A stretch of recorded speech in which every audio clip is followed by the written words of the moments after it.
Thank you for staying with us on the Joy News Prime. Now time for the sport. I'm Gary L. Smith. We start in the Volta region today, where 80% of the work has been done on a youth resource center under construction in the newer home of the Ho Adaklu Road in the Volta region. Structural works have been completed on the $2.4 million 5,000 capacity seating sporting edifice. And though construction is behind schedule, the Chief Executive Officer of the National Youth Authority, Emmanuel Asigri, who led the NYA board to inspect the center, expressed satisfaction at the progress of things done. The facility, which was scheduled to be ready by February 2019, had delayed due to the clayey nature of the land. Wilcado Construction Limited had to do some preliminary works to prepare the land to firmly hold the 5,000 capacity youth resort center. Despite that hurdle, all 4 stands have been erected with external works ongoing, including roofing of the VIP stand. Dressing rooms, pitch, and other facilities are taking shape. Work has also begun on a restaurant beneath stand C. The Chief Executive Officer of the National Youth Authority, Emmanuel Asigri, expressed optimism the Youth Resource Center will be ready in June 2019, considering the pace of work. When they tried initially to put laterite to work on it, it was still not working. I came here, like I said, I think that was my first unannounced visit. When we came and they put the first laterite, it still was soaking and making it still soggy. So I think the engineers eventually suggested that they use this material that you are seeing there, which is coming from the quarry. It's a mixture of the quarry dust and then some chippings. And then they say they call it crash rock or whatever. As for the June deadline, it's not something that is negotiable because the original deadline that was given to them is passed. And it is because of the challenging situation. So not a single time have we defaulted, and the contractors can attest to this. There is a certificate we are paying on time. A member of the National Youth Authority Board, Vera Redu, employed stakeholders to make good use of the facility when it is completed. Those around should also help, and then when this project is completed, they should make sure they put it into good use, and also the culture of maintenance should be observed. So I think all in all, is looking at the nature of the land. I have come to see it myself, and it's not easy. So personally, I'm impressed, but I hope that they will meet the deadline. Togbe Dewaza of Wilcado Construction Limited assured of delivering the facility on schedule. The Youth Resource Center, when completed, would have a FIFA standard pitch, an 8-lane modern athletic track, tennis, handball, and volleyball courts. It will also have a gymnasium, a multi-purpose ICT center, an entrepreneurship center, counseling unit, and a restaurant.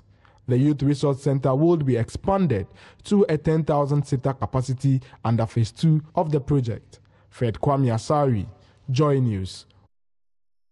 Still in the region, and Chiappa Active Ghana, a sport and recreational center developer, has today cut sword for the construction of a multi-purpose center in Sugakope, also in the Volta region, of course. And Honorable Kobna Woyome, who is the ranking member of Parliament on the Select Committee for Sport, was present at the event and pledged his support for the project. When you looked at the concept of what Chiappa Active intends doing, it's one which I think all communities across the country should be able to embrace.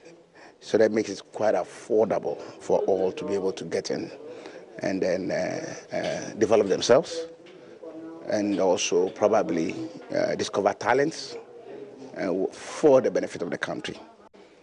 Then if we are talking about those who want to go on as professionals,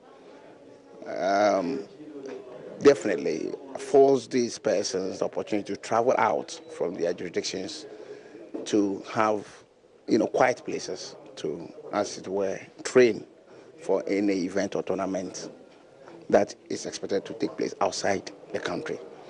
And so with all the kind of facilities that are going to be available and countryside travel out, which then gives you the idea of the internal tourism thing that we're talking about. I know currently the law allows the effective collaboration between public entities and private entities, all towards sports development. And so Since I even championed the passage of the Act 939, and for youth development, the Act 934 combined, I think I will provide necessary strategies to take advantage of some of what they can gain from the government.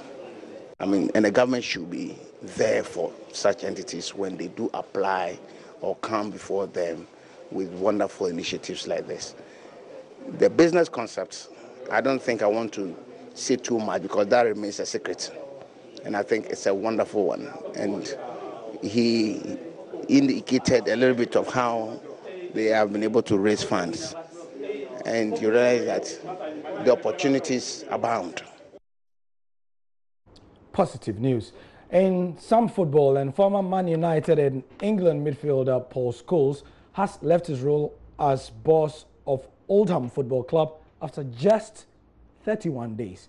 The 44-year-old took on his first managerial job on the 11th of February and was only in charge of the League Two club for 7 games, where he won 1.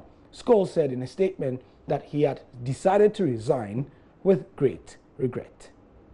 44-year-old took on his first managerial job on February 11 and was only in charge of the League Two club for 7 games, winning just 1.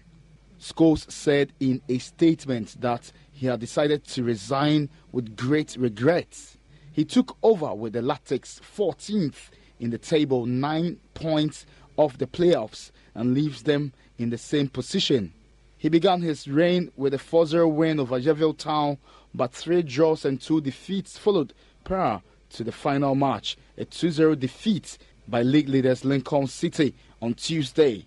Scholes made 718 appearances for Manchester United, including 499 in the Premier League, and scored 155 goals in all competitions. He initially announced his retirement at the end of the 2010-2011 season, but made a comeback at the start of 2012 before finally calling time on his career, having won 11 Premier League titles, 3 FA Cups, 2 League Cups, 5 Community Shields and 2 Champions League. He also played 66 times for England, retiring after Euro 2004 to focus on his club career.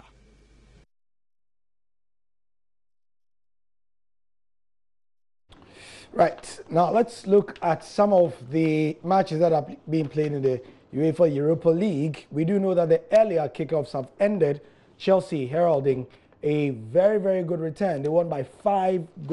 Olivier Giroud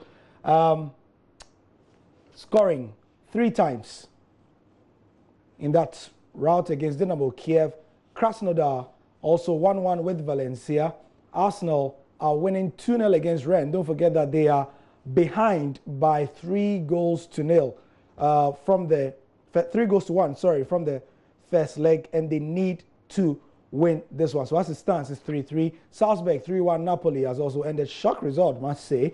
Benfica 0-0. Dinamo Zagreb, and Inter 0-1 Frankfurt. Slavia Prague 1-1 Sevilla, and Villarreal are winning at halftime against Zenit St. Petersburg by 0-0.